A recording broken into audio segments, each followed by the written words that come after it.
What's going on, Canes family? This is Spiked Rob with, Iron Hostage Network, Spiked Sports, all that good stuff. And we are back with Gridiron Grandmasters because it is a new season, new coaching staff, and a new Canes team. But as you can see from the title, some things haven't changed. So let's talk about what happened for the coaching decisions and Bethune Cookman. I know it's a vanilla game. I know that, you know, it is what it is. But this defense doesn't look wildly different from what we saw last year. Even if you just take a look at the formation here, it's a very similar formation to what we're going to see throughout this game. This is, four down linemen. I mean, I know one of them standing up half the time, but this is a 4-2-5, or as you're going to see, kind of this hybrid 4-3 defense. So we're not really going into a 3-4. We rarely go into an odd front. This defense it looks like it's going to be the standard package for whoever we play, regardless of whether it's Texas A&M, Clemson, Florida State. It looks like we're going to be coming in with fairly standard stuff, which is not bad, but it means that there's a lot of stuff that I can critique in terms of how the players were set up, where the formations were kind of arranged compared to what Bethune Cookman was running, all that good stuff. So let's dive into it. As always, any plays that I saw that were reviewed by 365 Canes Football got their logo in the corner, because Steve-O does a great job. He does a fantastic job of breaking down what is actually happening on the field with the players. I'm looking at the strategy behind it. So, after a ridiculous amount of penalties by Bethune Cookman throughout the game, we get this completion out to the back. They did a lot of motion pre-snap, right before the snap, tons and tons of moving around, which made it very good for us to be able to see what the defense was doing in terms of their formations, and then right before the snap, where they ended up on the field. So, players in motion, this actually brought down the safety, Cam Kitchens, and he makes a great tackle to start off the year. Then after another Bethune-Cookman penalty, then they run the ball and get very little right up the gut. It looks like, so I have everybody labeled kind of in your typical safety, free safety. I very specifically, Agent Zero, James Williams is our strong safety. Like, I know that he plays both and he's going to move all over the place. But when you see SS on this screen, I'm talking about James Williams because he is such an imposing figure. And it is important, I think, just given his physical attributes, to know exactly where he is on the field at all times throughout this process. Cam Kitchens is our free safety. Now, occasionally they will swap out. Obviously, they had Daryl Porter Jr. and they had Al Blades Jr. Coming in as safeties throughout the game, which was not reflected on the depth chart that I saw. But hey, that's fine. Al also bumped down to like a nickel corner. He's obviously very good as a cover corner as well. But these guys basically floated around throughout. Probably going to end up having to do tokens for all of these specific players when they're on the field, just so that we know who we're talking about, because they moved around a lot in the secondary.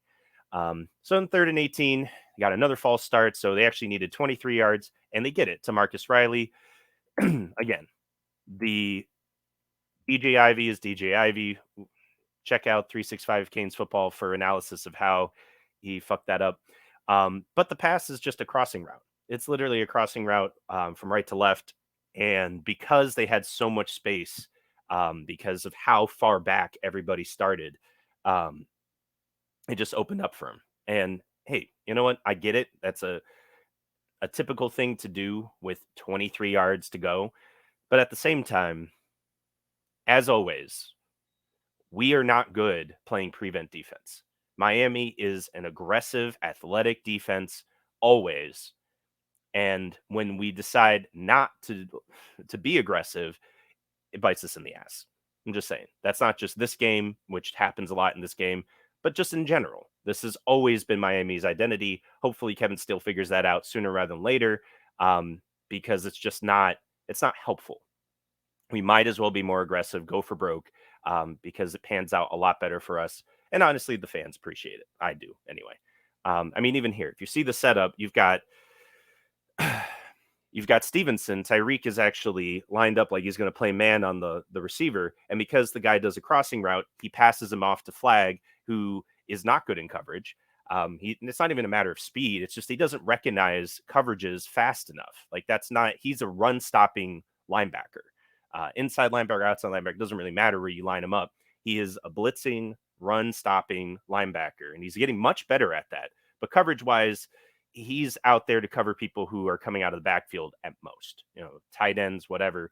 And the first play of the game, he lost his tight end in the shuffle because he decided that he was going to take the quarterback on the kind of this triple option look. Again, Steve-O talks about it. You got to know who your personnel are. If he's going to be your starting linebacker, don't ever have him play a zone. Like have him blitz. That's fine. You could play zone around him if you want. Apply more pressure. At least you'll get the quarterback off his spot so he doesn't make this pass in stride so that the guy can just torch DJ Ivy all the way down the field for 24 yards. But hey, we'll see it again. So the next play is a blitz by Corey Flag, and he does a really good job. He forces the quarterback to hot read right to Ivy's man. Ivy isn't ready for the quick pass, even though he should know that Flag is blitzing. This is just a number of things that Ivy fucked up during this game, and it's all mental. Like 99% of the issues that Ivy's having is mental. Because he's late, because he doesn't expect the pass to come out as soon as it does, he's late to the ball carrier, which means he has his head on the wrong side when he tries to make the tackle, which means the guy can spin out of it and make him look like he has alligator arms. Now, he might actually have alligator arms as well. That's a whole different thing. That's a technique thing. But the whole point is that if he's prepared, if he is a step faster, which he should be because he knows the blitz is coming and the quarterback doesn't and the receiver doesn't, he should already be there eating up the receiver. At the very least, he should be stopping him on the 5-yard pass. And everybody goes, good job by the quarterback to get it out, but that's basically no gain or minimal gain. Not he breaks the tackle and goes 20 yards. This is the stuff that, yeah, I think the coaches can help with, but it's all mental. If you have a scheme, and the scheme here is for Steele to blitz the inside linebacker, you got to make sure that everybody else is on the same page. And again, that's not on the coach, that's on Ivy. Anyway, okay. Next play runs for 3 yards off the tackle. Anytime you see anybody lined up on the line here, particularly a corner who's kind of right next to the DN, they're showing a lot of pressure through that. By the time the ball is snapped, the people who are up on the line of scrimmage are coming. I mean, not always, but at least, if there's a corner, safety, whatever, he did that a lot. Again, that's vanilla. He's trying to make it very obvious that they're going to be bringing pressure, etc. And then sometimes they back out at the last second. Sure, why not? But again, very vanilla, but it looks like he's not afraid to blitz, which is great. And I love how, at least on these initial plays, the safety is not very deep. So if you're in line with the orange up here, that's about 10 yards. There are definitely other plays where they're deeper, like 2nd and 7, complete to Dylan Lee for 28 yards, first down. So this is where they blitzed again. So it's just my thing is that on this play, so very specifically, strong safety, James Williams. The man is about 15 yards deep at the start of this play. And I understand you're playing cover one. You expect people are going to get beat deep. So you got to have your guy back 15 yards. 15 yards is too deep for James Williams ever. Like 10 yards, fine. 15 is way too fucking deep for him specifically. I would say even for Cam Kitchens.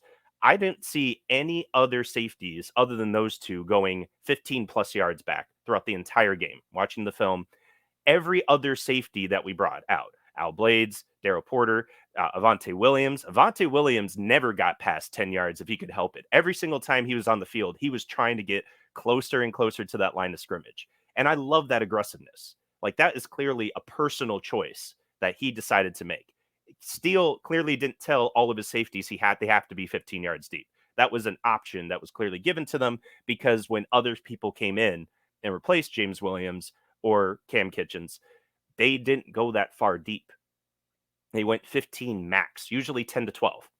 And that makes a huge difference on this play because he throws the hot read. Again, Ivy's out there on an island. Ivy doesn't seem to know that flag's blitzing, but the running back manages to get from out of the backfield. He loops around and gets all the way downfield to chip James Williams before he can get to the receiver after Ivy misses the tackle. You want to know why that happens? Because Williams started 15 yards deep, not 10. He starts 10 yards deep. He's not worried about someone chipping him because he's already on top of the ball carrier after Ivy misses the tackle. And what's the point of being back there if you're not there to clean up the mess, right?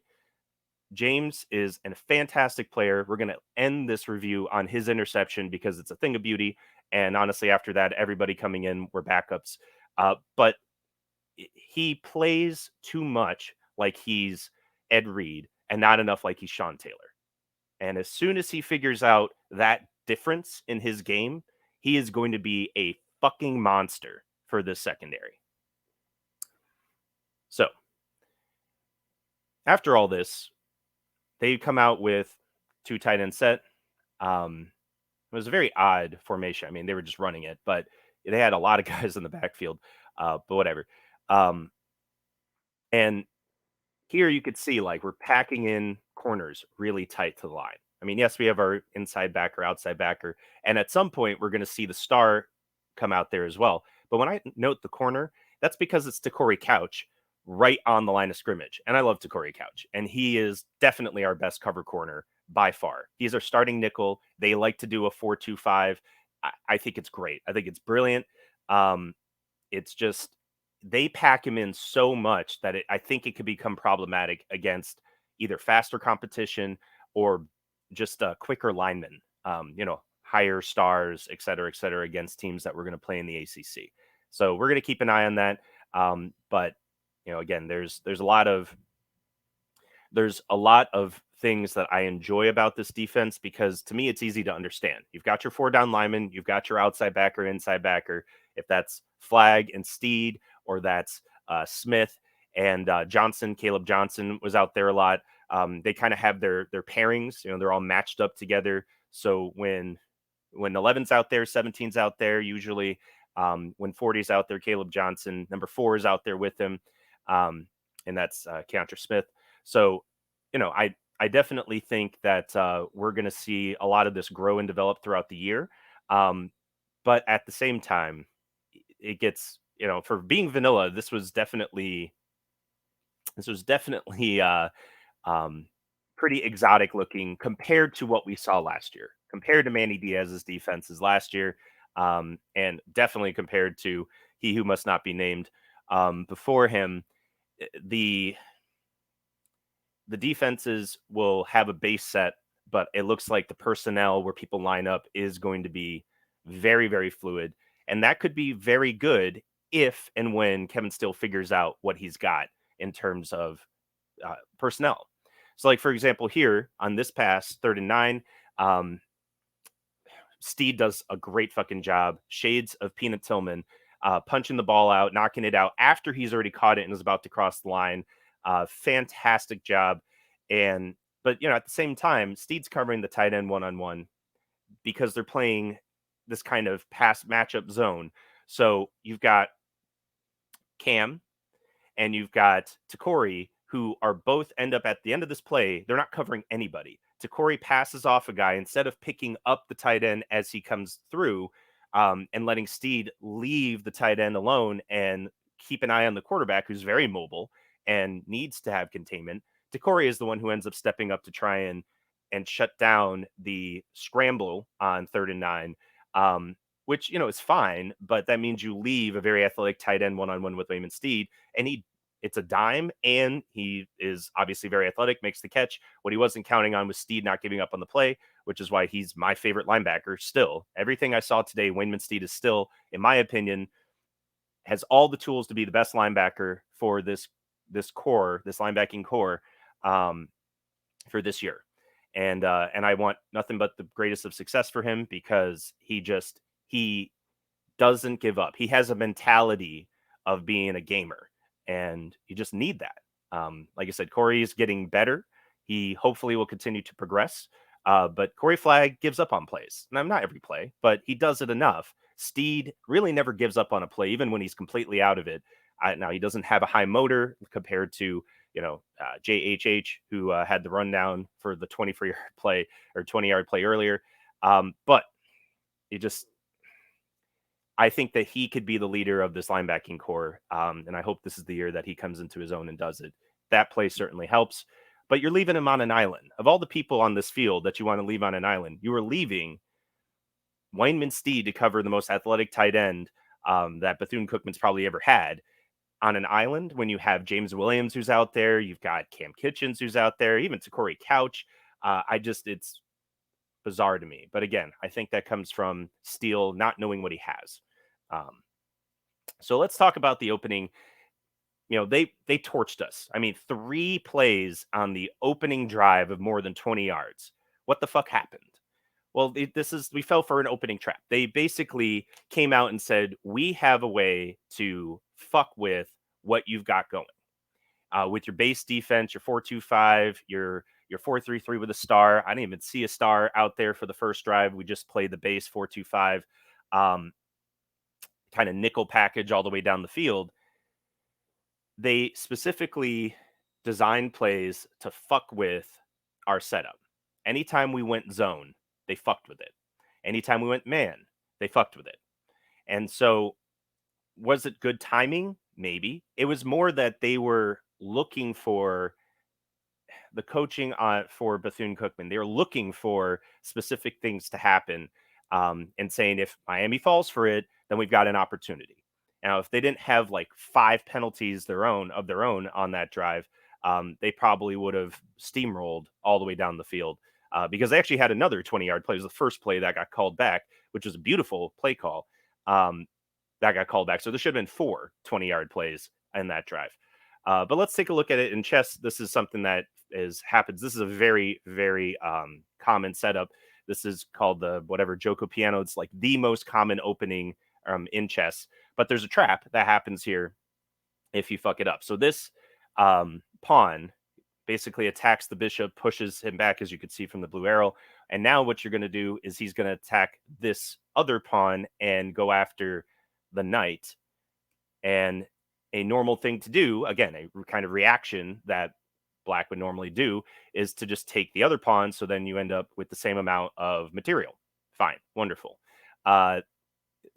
This leads to this move by the queen, which either takes the knight, or if you try to save the knight, then you lose the game. That's checkmate.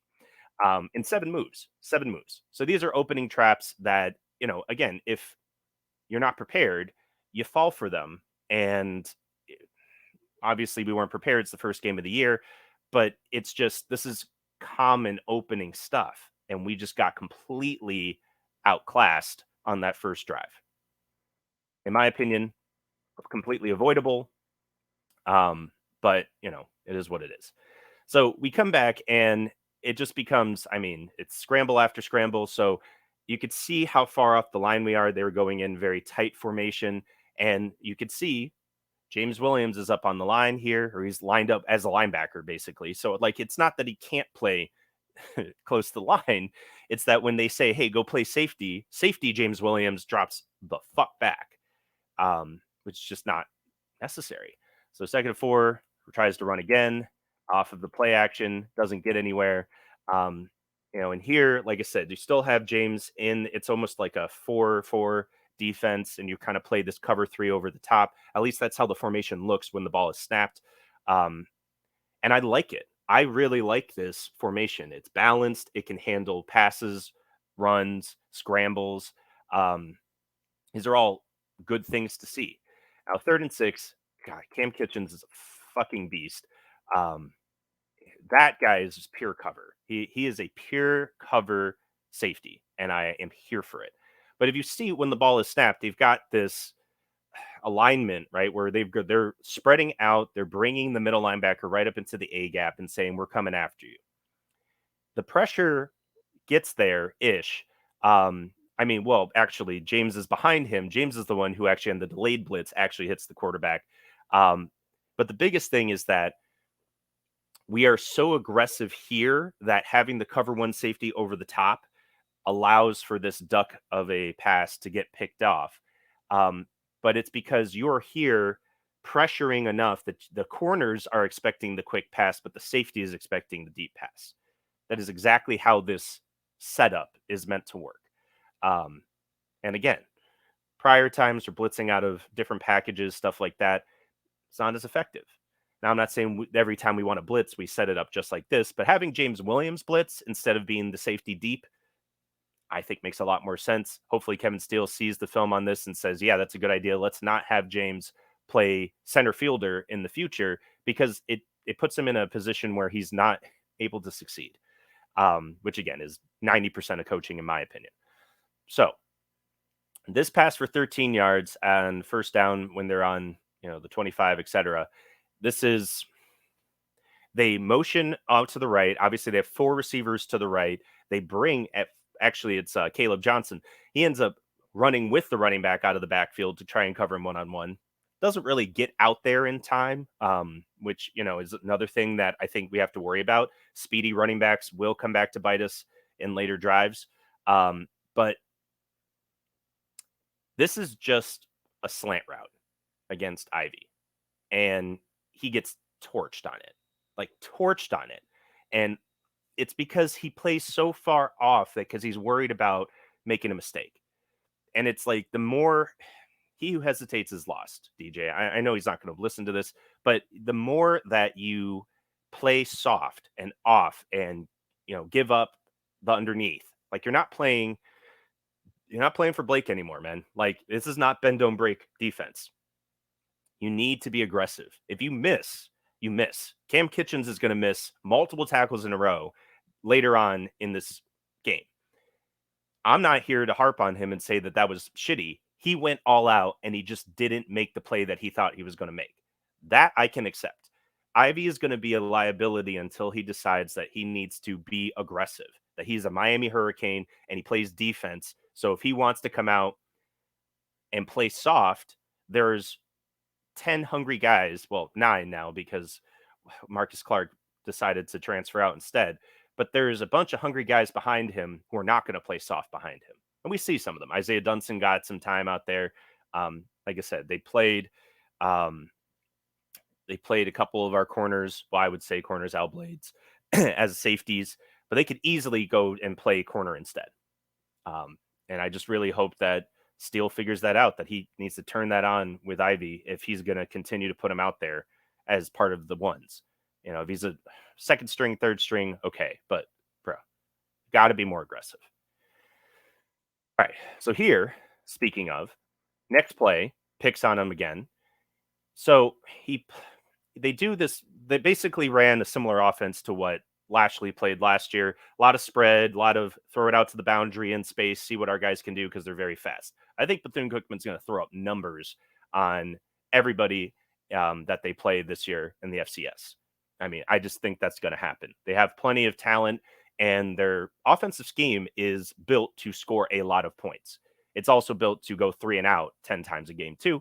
But they're running all the same shit that Lashley did, that we ran up on people, right? When it worked. When it didn't work, they're going to fucking struggle. But everybody starts off the line here and trips left. Nobody decides to attack the line.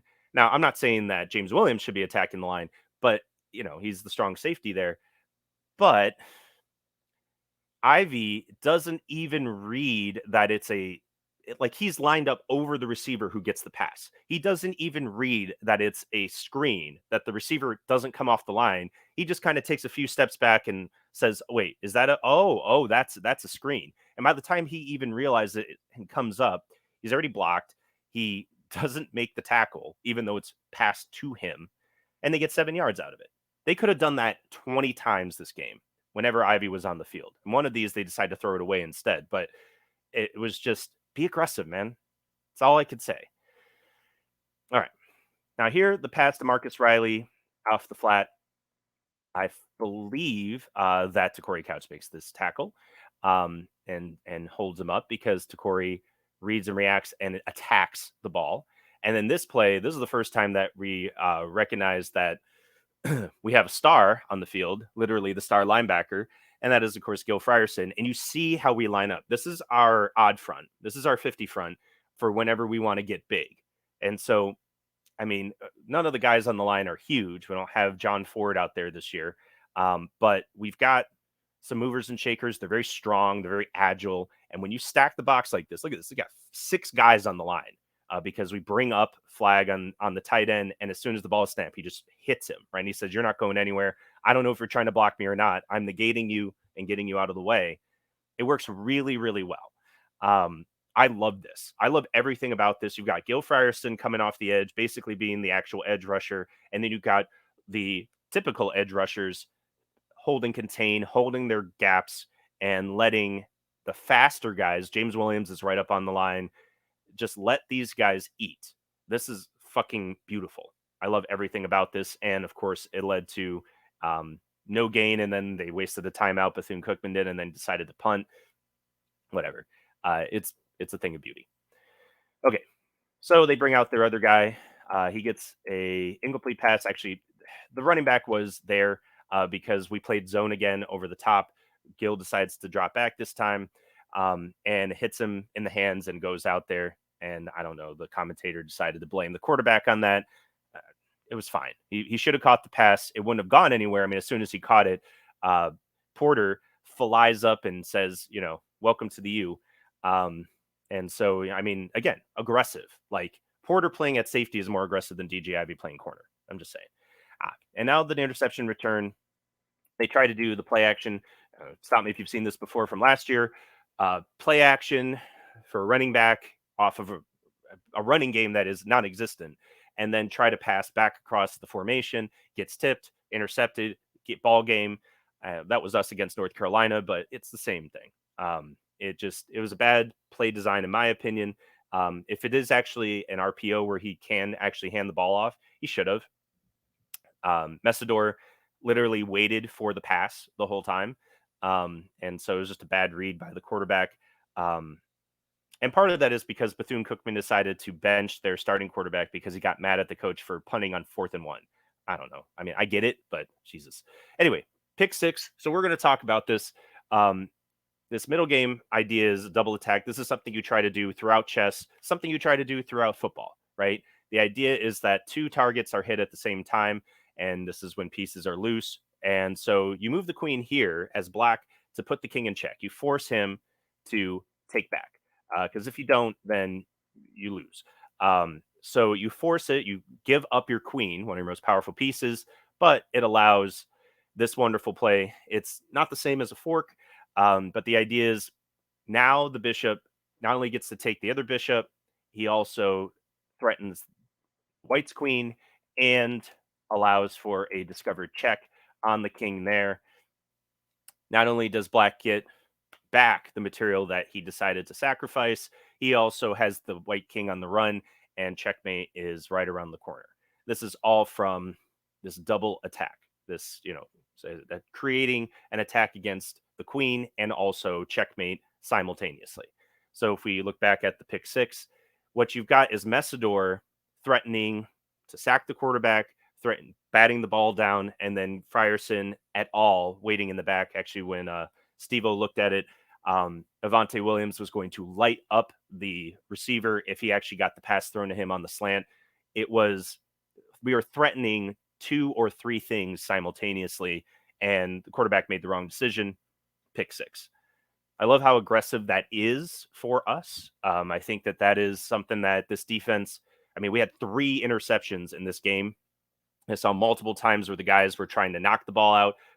Steed actually did on the what should have been a touchdown. And James Williams tried to rip it out even in the 3rd, 4th quarter. These are the things that we see from a ball hawking, aggressive our defense, which will fuel our run heavy offense, hopefully, so that, every turnover is worth its weight in gold. And we, get pick 6s and other turnovers and stuff like that. The first year that we don't have the chain, of course. But the thing that I think could be very, very helpful for this defense is to be as aggressive as possible and just mentality wise, keep the most aggressive players on the field at all times. That's what I'm hoping Steele is going to do. It looks the the ingredients are there. Hopefully he'll, go for that. So yeah, like I said, we got more of the same 4-2-5. Everybody's playing off to start, and they run it up the gut. Does not go anywhere. Which again, this is not from us run blitzing or anything like that. This is from our front controlling their front. Now it didn't happen every play. We had a lot of issues with outside contain on the quarterbacks, but this is just good. This play specifically, I know was spotlighted by Steve-O. This is where Messidor comes down. Um, this is where Leonard Taylor just plants this guy on the run, being that power. I mean, if Taylor, I know he had a stinger, he should be fine. If Leonard Taylor comes into his own this year, he is going to be that guy, right? When we say, hey, we need someone who's going to stop the run interior defense and have that explosive Warren Sapp quality of getting to the quarterback, it's going to be him and nobody else. JHH is a great player. He is not a run stopping D tackle. Like at best, he's going to hold his gap and he's going to allow the linebackers around him to eat, which is still incredibly useful and necessary. But if we want to say, hey, we need a big time goal line stop, who are we putting in there? It's got to be LT.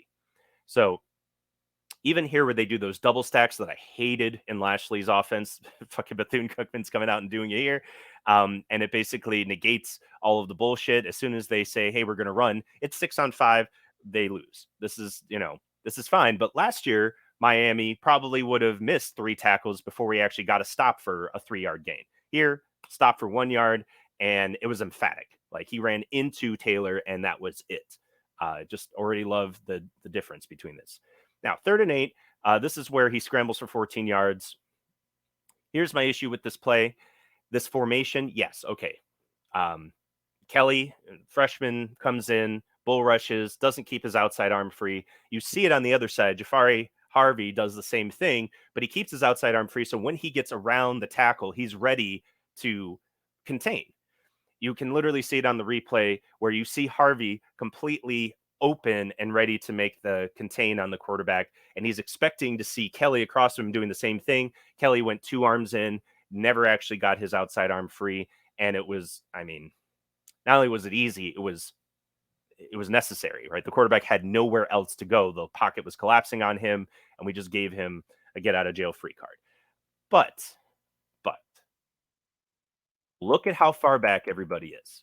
Now, I talk about the free safety, and you got the strong safety here. I believe James is over the tight end because he's as big as the tight end. He's the one who negates the tight end. I would have loved to see this throughout the game. It did happen like every other play.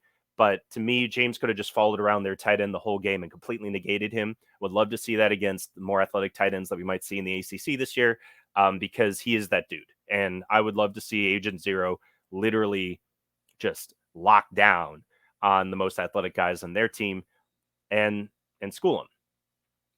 Now, my issue with this is that they dropped the cornerback, and Gill's over there. He's watching his guy.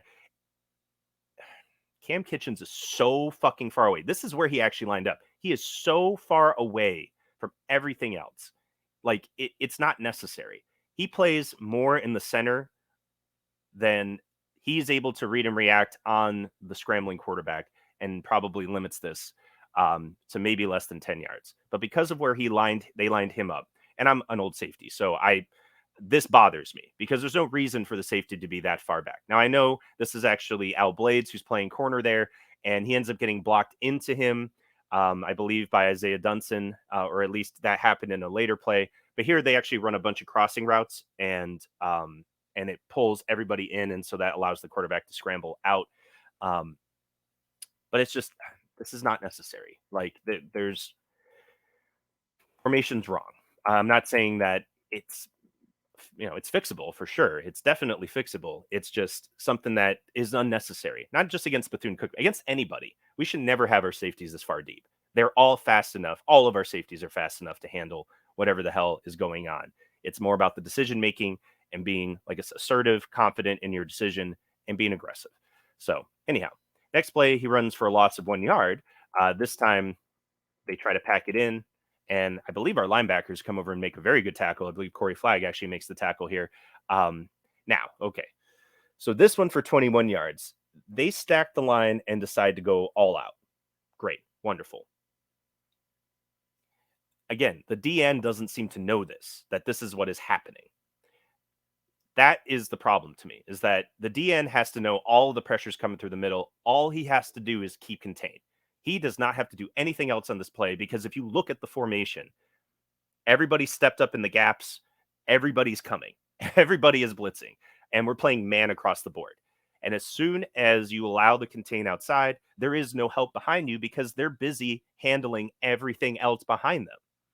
Like, it's just, communication has to be better. I saw a lot of communication. I saw a lot of communication between the linebackers, especially talking to the linemen, talking to the safeties. I really, really appreciated that. It was actually coming from Flag and Steed way more than anybody else. A little bit between Smith and Johnson, but they weren't really talking to anybody else. Not only can this be cleaned up, but I like the idea behind this. But if we don't have DNs who know what the deal is, we are going to get torched like this every fucking game. 21 yards at a clip. Anyway, okay. So what's this one? Oh, yeah, this scramble. So, and this is actually, I believe, the formation. Our corner didn't even get all the way out there before he scrambled again because we weren't set up right. That's the other thing, is that pre-snap, you got to get to your spots. It makes a huge difference. You're already off balance. You're already not ready. I mean, here it only led to 3 yards and another scramble because he's just like this one. They were blitzing again, backside, and he flipped out of it because he wasn't ready to pass the ball. I don't know. I wasn't very impressed by Tyrone Franklin, but whatever. Okay, this play, Keontra had it. He had it. I know it's a shoestring tackle, but he's a former safety. This play. So as a coach, right? He put Fry Gill on the line again. He's actually, I believe this was not Shamar. This was Wesley Basanthi. He put him on the line and said, "Go get him," right? And he's technically a star linebacker as well. And he said, "Go." So we blitzed 5, and we've got the pressure, and they kind of drag over, and Keontra makes this interception, completely negates the next play. Completely negates the next play. Like, that is how this shit works. Makes the interception here. Instead, he screws the pooch on the next play because both him and James blitz. I think that was 100% a miscommunication. There is no way, given what we've seen throughout this game, that Kevin Steele said, let's blitz the house and not cover their running back out of the backfield. No way.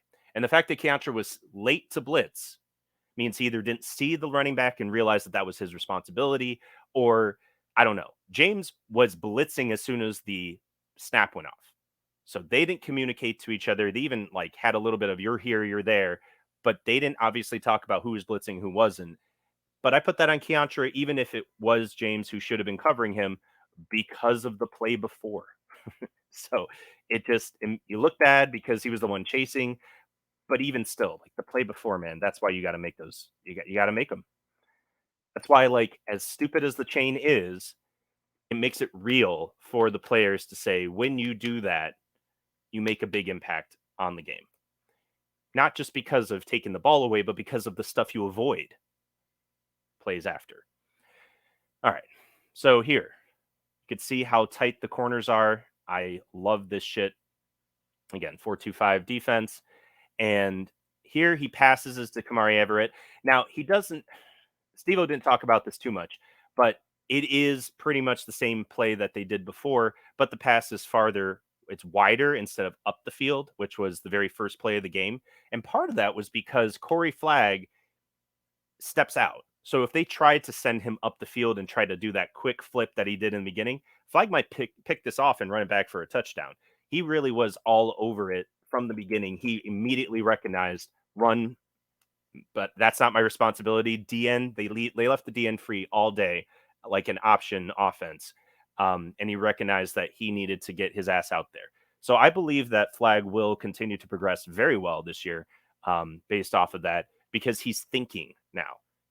But again, it has to be within has to be within 5 yards. You try and make him drop back or do anything else, it's just not a good idea. Um, Messidor is a fucking beast. That's all I'm going to say about that. And again, dropping in strong safety, we had James Williams up in the box again. I'm here for it.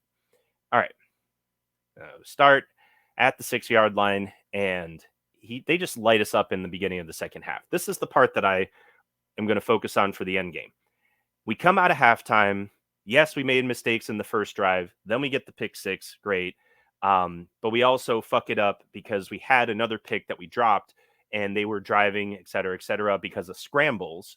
So it's like, okay, we cleaned up like three things and we should come out and we should shut these guys out in the second half. Instead, first two drives, they should have had two field goals. They get one. They actually should have scored here on this drive. But this is just play action pass, play action pass. Now, this particular one, they blitz to Corey Couch. The receiver is calling it out to the quarterback. He points at to Corey and says he's blitzing. So he knows that his slant pattern is going to be the hot read. And because of how far away the safeties are starting, I don't care who you are. You give a guy 10 yards to run a slant, he's going to catch it before you can get there, which is exactly what happened. And Cam couldn't quite get there in time. That's not on Cam, in my opinion, other than he should roll sooner. And that's the part where I think you should emphasize that with Steele.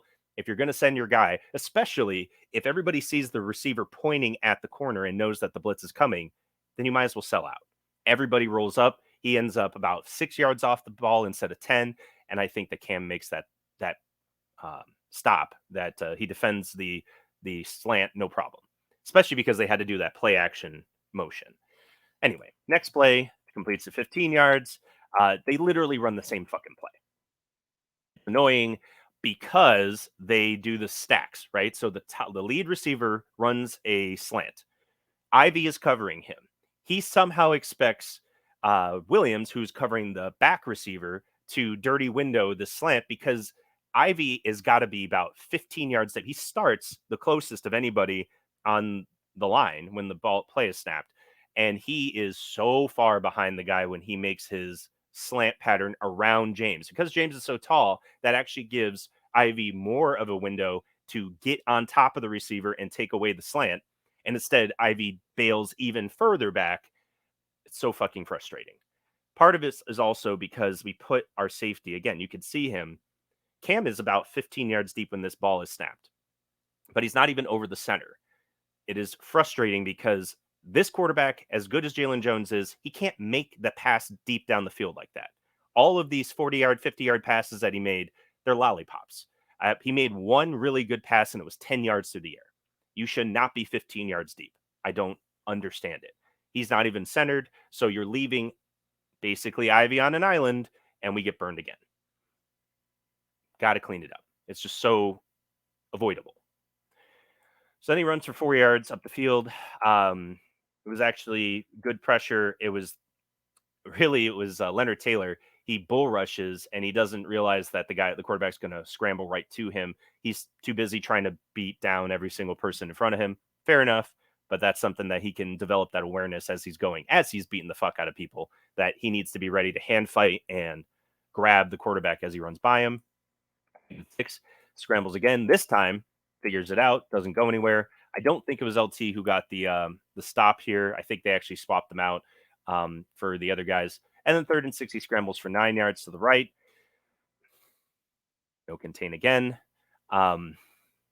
It just 3 scrambles in a row, guys. So like they called 3 passes in a row. Maybe this was a design QB draw. I don't know, but the quarterback's just literally running for his life 3 times in a row. He still gets the first down. Like, frustrating. And again, safety's so far back. Like, I get it. Maybe that's why nobody's open. But I don't think so. The pressure's getting to him. James here actually runs into the back of 45, who is transfer. I can't remember his name offhand. But again, the D end bull rushes straight up with 2 hands. And he's a junior transfer. So it's not like he's Kelly, who's, a freshman in 18. He could have kept it open, especially because James blitzed behind him. And apparently the DN didn't know that because James ran into the back of the DN while trying to blitz into the gap that he was supposed to blitz. DN ran into the wrong gap, and then when James tried to spin out and go chase the quarterback, he literally tripped over the legs of the DN. So just frustrating. Again, unnecessary. I'm pretty sure 90% of our plays, the DNs just have to play contain, and we will get pressure regardless. That's how good our pass rushing D tackles are. But again, something to keep in mind. And because of that, 1st and 10, he gets the pass to Marcus Riley for 44 yards. So this was play action, and he bombs it deep because we left Tyreek on an island, and Tyreek he gets burned. It's fine. I mean, he catches back up, but he got burned off the line by this guy because he was playing tight. James Williams is our safety deep. He just basically ignored what was going on there. Like, that's what happened. And again, there is no reason why you can't flip flop Cam and James in this particular situation. Both tight ends are on their side, on the right side of the defense. Just have James come over and cover them. He is better suited to cover tight ends. He is a safety, but he is a strong safety. And there's a very distinct reason why I keep noting these guys in that particular way. Because that's what he is. Cam is the free safety. James is the strong safety. I'd say Avante is also a free safety. They're built differently. They say that on their Twitter, but it's literally true. They're not built the same way. So you should utilize them in a way that allows their physical attributes to be maximized and mental attributes, quite honestly, because I think Cam would have read that just faster. I mean, James did read it. He did go down and get him, or he tried to, but he could have been covering both tight ends by himself, and Cam could have been free to do his thing. So this is, to me, nothing to do with the fact that James lined up at 12 yards instead of 15. This has to do with the fact that he lined up as a strong safety deep instead of letting the free safety be back there. Again, things for Steele to keep in mind. All right. So then on this pass interference, this was not pass interference, but whatever. Cam comes down. He crashes down on the slant. I just don't like the fact that we gave so much fucking space on the 12-yard line. I get it that, hey, bend don't break. We're now inside the 12. They're going to kick a field goal. But we brought all these guys up on the line to blitz, and it was a bad snap, and we didn't get there. Let's move the guys a little closer. Like, I know you're trying to bait the guy, but I want interceptions inside the red zone, right? Just move these guys 3 yards closer, especially because you're blitzing. They're in a better position to make a play then. So this, I hate.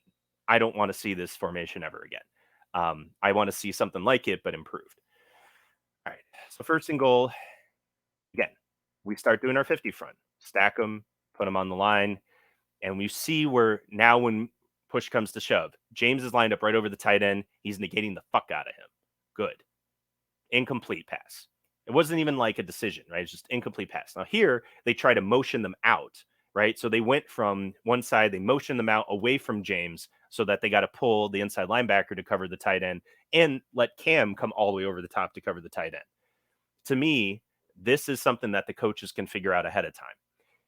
If they know that they're going to be moving them around from left side of the formation to the right side of the formation, just make sure you send James all the way over there. Like, to me, that is not complicated, but I'm not the one trying to get these kids to learn how to do everything. But instead, you leave James in the middle of the field along with Steed, and you allow this opportunity for this pass deep. Because it was overthrown, it doesn't turn into a touchdown. But the opportunity was there, and every single team, Clemson all the way down, is looking at this film going, we can exploit that. There's no reason for it. You put James out there instead of Cam, this is a non-starter, in my opinion. You allow everybody to be their best self. All right. And now you get this incomplete pass here. I really like this formation because it's just complete chaos. Like, everything is a fucking muddle. Who knows where anybody is when the ball is snapped? I believe that nobody actually even blitzed, but it looks like everybody's here ready to go. And it just creates complete mass chaos in the back of the end zone. And we still got pressure on the quarterback. Plus, Steed, I believe, is able to step up and force the quarterback to throw instead of trying to scramble for it. I like it. I mean, let's not do it every time, but this to me is what our red zone defense should look like. We did have a red zone stand. Of course, they passed the ball 3 times. So, who knows against other teams where they actually run the ball. We might be a different story. But anyway, they kicked the field goal there. And then the second drive of the second half, they come out. and they do this triple option. Let's roll out and pass the ball. It got negated very, very quickly. It was very good discipline from the defense. I liked it. I did not like how far back James was, but at the same time, it is what it is. Okay, so now Takori breaks this up.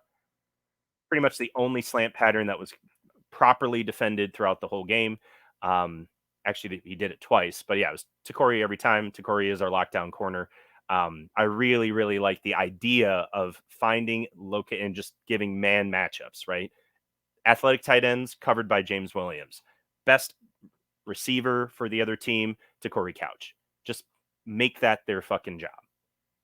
But again, we'll see what Steele decides to do.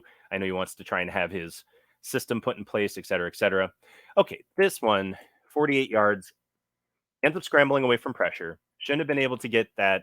The DN did do a better job of containing him. He got around the outside and then tried to come back, kind of tripped while he was going for his legs, coming back, dove and missed. But even here, we're playing zone over the top. So it's like this cover 7. Basically, they went to 5 receiver sets. So even though it's really a running back, I think he split them out wide. Um, Cam is in the perfect position to make a play on this ball. And he does. And he tries. And he puts his head on the wrong side.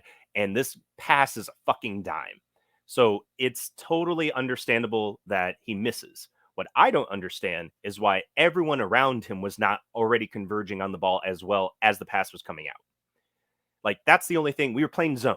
So by the time he catches this pass over or around Cam, there are 3 Canes who are supposed to be there ready to go.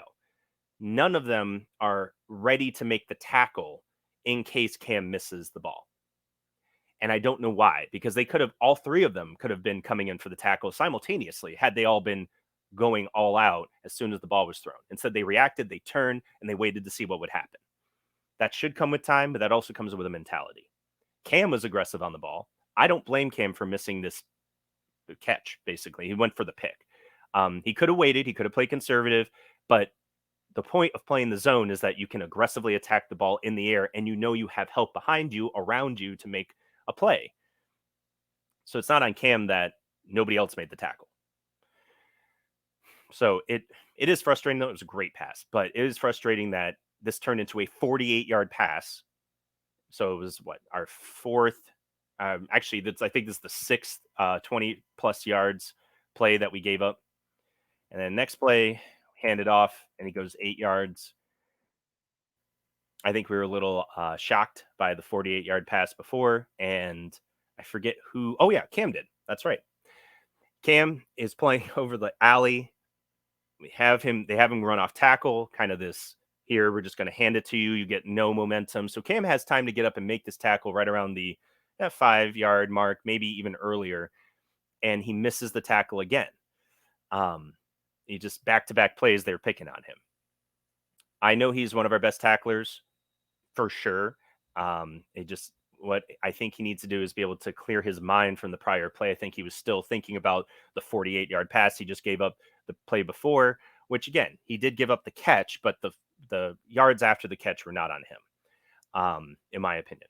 So he just has to be able to move past that faster. I mean, he is, a sophomore. He's still, I think, 19 years old. So he'll be able to become mentally stronger because of that. But to me, these 2 plays back to back lead 56 yards of yards given up by Cam Kitchens, about the same amount that DJ Ivy has given up until this point in the game too. I still have no issue with Cam Kitchens going as hard as he can and making mistakes than I do with DJ Ivy, who doesn't go as hard as he can because he's worried about making mistakes, and he makes the mistakes anyway. The mentality is different.